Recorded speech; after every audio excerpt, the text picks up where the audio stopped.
Mesdames et messieurs, Stéphanoises et Stéphanois, suite aux allocutions du président de la République les 12 et 16 mars et celle du ministre de l'Intérieur du 16 mars, la ville de Saint-Étienne et Saint-Étienne Métropole s'engagent afin de mettre en œuvre l'ensemble des directives souhaitées par l'État afin de combattre la propagation du Covid-19.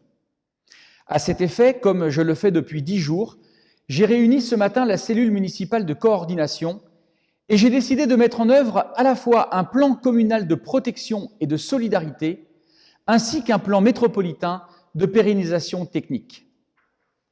La ville de Saint-Étienne décide du déploiement d'un plan communal de protection et de solidarité permettant d'accompagner les mesures décidées par le gouvernement. Il s'agit d'actions que nous voulons mettre en place pour accompagner les habitants dans ces moments les plus difficiles. Ces mesures concernent la vie quotidienne, la solidarité et l'économie. Dès aujourd'hui, j'ai décidé que le stationnement de surface résidentielle et visiteurs devient gratuit, et ce pour la durée de la crise. L'enlèvement des véhicules sera limité à ceux qui occasionnent une gêne réelle et empêcheraient la bonne circulation, notamment des moyens de transport d'urgence. Les parcs et les jardins sont fermés. En effet, la belle saison qui s'annonce ne signifie pas que la pandémie soit terminée. Il s'agit toujours de limiter au maximum le risque de propagation du virus. Les dispositifs d'accompagnement des familles, notamment ceux liés aux violences conjugales, qui sont inacceptables, seront renforcés. Le confinement, dans une période de tension sanitaire, peut malheureusement susciter des comportements inacceptables et violents. Il faut donc pouvoir accompagner les potentielles victimes pour éviter ces difficultés. Les dispositifs existants relevant de la démocratie locale ainsi que l'ensemble des conseils consultatifs seront consultés afin qu'ils puissent exprimer des idées et des suggestions pour préserver notre lien social. Dès aujourd'hui, j'ai décidé que la ville de Saint-Étienne poursuivra son soutien aux associations organisant des manifestations qui seraient annulées ou reportées. Aucune subvention ne sera annulée ou reprise dès lors que des frais ont été engagés. Le tissu associatif contribue au renforcement du lien social. La suppression de certains événements ne doit pas entraîner, à terme, des difficultés dont les premières victimes seraient les habitants. Je m'engage également à accompagner à la pérennisation des actions existantes en faveur des publics précaires. La ville de Saint-Étienne mobilisera toutes ses forces pour aider aussi les associations qui mettent en œuvre les dispositifs légaux d'accompagnement des personnes en situation de précarité. Pour les seniors, des mesures de renforcement de leur accompagnement seront prises.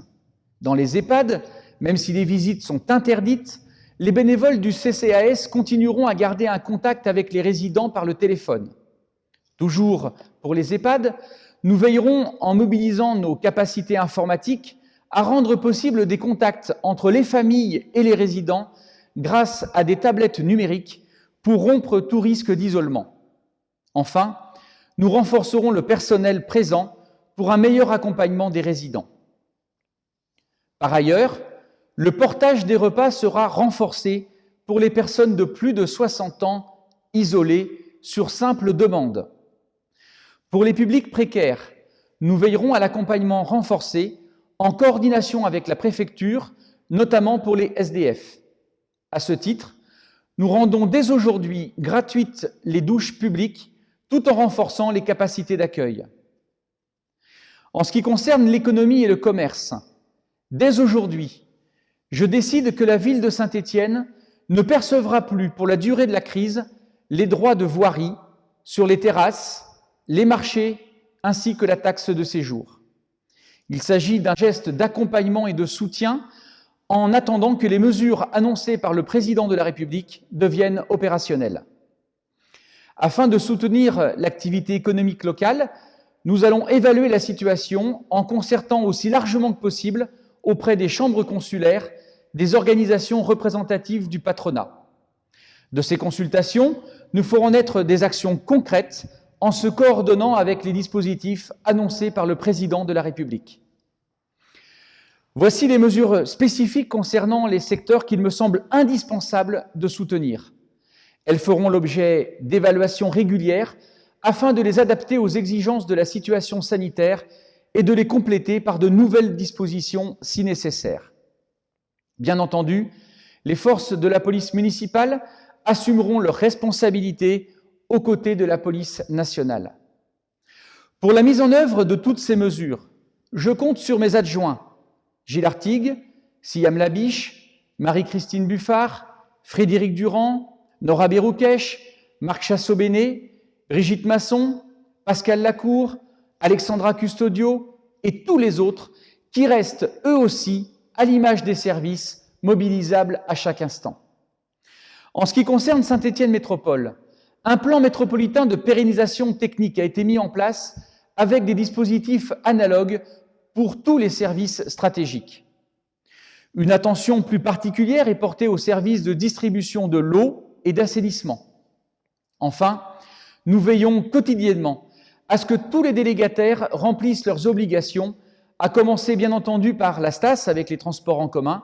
Je vous invite donc à consulter leur site internet pour connaître toutes les évolutions concernant la STAS. Par ailleurs, la ville de Saint-Étienne poursuit son engagement pour le déploiement de toutes les mesures décidées par l'État. Plus précisément, la ville de Saint-Étienne doit répondre à 3 obligations. Une obligation d'information des citoyens, une obligation de continuité des services publics essentiels et l'obligation d'accompagnement des personnels soignants. Afin de remplir les obligations découlant des actions décidées par le gouvernement, la ville de Saint-Étienne et Saint-Étienne Métropole mobilisent l'ensemble de leurs moyens de communication pour relayer les orientations arrêtées par le président de la République et le Premier ministre. Cela recouvre le rappel de l'ensemble des gestes barrières qui permettent à chacun d'adopter une attitude responsable afin de limiter les risques de propagation du virus Covid-19 et donc de saturer les capacités médicales locales. L'information des habitants sur l'ensemble des dispositions mises en œuvre par le gouvernement afin de combattre la propagation du virus. Depuis le 16 mars, des mesures renforcées de confinement et de limitation des déplacements ont été prises. Je rappelle que les déplacements sont autorisés seulement pour des motifs professionnels, notamment pour ceux dont la possibilité de télétravail n'existe pas, pour des motifs de santé et pour se rendre visite à un membre de sa famille en situation d'urgence. Il est également autorisé de pratiquer une activité sportive seul. Il est fondamental que chacun les respecte de manière stricte et rigoureuse afin de rompre le rythme de propagation du virus. Nous sommes tous responsables de nos actes et nous devons aider l'ensemble des personnels soignants qui sont mobilisés sur notre territoire pour combattre le virus. Chacun peut prendre connaissance de l'ensemble des informations utiles en consultant notre page d'information sur le site internet de la ville de Saint-Étienne. Nous poursuivrons la communication grâce à l'ensemble de nos moyens, tant que cela s'avérera nécessaire, afin que chacun bénéficie d'un niveau d'information adéquat. La ville de Saint-Étienne a immédiatement conduit une réflexion destinée à sécuriser la qualité des services publics locaux, avec comme objectif la pérennisation, dans un contexte exceptionnel de crise sanitaire, des fonctions essentielles. Les directions stratégiques, celles qui assurent soit la pérennité des actions de la collectivité, soit les services vitaux à la population, ont été identifiées et des dispositifs appropriés ont été mis en place, notamment en ce qui concerne le télétravail. Le confinement des agents n'implique pas l'absence de travail à distance grâce aux ressources que nous offre le numérique. Nos agents, dont je salue le professionnalisme et leur sens du service public, peuvent ainsi assurer les fonctions essentielles sans prendre de risques et donc contribuer à leur corps défendant à la propagation du virus. Pour les agents assurant des fonctions essentielles, sur le terrain, au contact direct de la population, comme pour le nettoyage des rues ou l'enlèvement des ordures ménagères, nous prenons l'ensemble des mesures indispensables pour les protéger avec des moyens adaptés. Je tiens à saluer leur sens du service public et leur capacité à répondre aux besoins de la population. Par ailleurs, nous veillons à ce que les délégataires mettent en œuvre leur plan de pérennité afin que les prestations qu'ils assurent ne soient pas dégradées. Des mesures analogues ont été prises aussi pour Saint-Étienne Métropole. À ce jour, l'ensemble des agents de la ville de Saint-Étienne et de Saint-Étienne Métropole sont mobilisables en fonction des besoins. L'ensemble des mesures prises concernant les personnels soignants vise à faciliter les actions de ces personnels, qu'ils soient dans le secteur public ou dans le secteur privé. C'est la raison pour laquelle les délégations et les obligations découlant des 2 premiers points sont si importantes. Tout manquement ou faille se traduirait immédiatement par une baisse dans la qualité de l'efficacité des personnels soignants dont nous devons saluer le dévouement dans ces heures si graves. La ville de Saint-Étienne a pris un certain nombre de dispositions et de décisions pour faciliter la garde des enfants de moins de 16 ans des personnels soignants en assurant un service d'accueil dans les écoles et dans les crèches, en veillant à l'approvisionnement en masques de ces mêmes personnels, tant pour les agents de la ville de Saint-Étienne, notamment ceux travaillant au contact des personnes âgées, que pour les médecins et les infirmières du secteur libéral. À cet effet, nous procédons à l'acquisition de 10 000 masques qui seront ainsi distribués aux agents devant intervenir sur l'espace public. Je conclurai en remerciant très sincèrement l'ensemble des personnels soignants, libéraux et notre CHU pour leur sens du service public.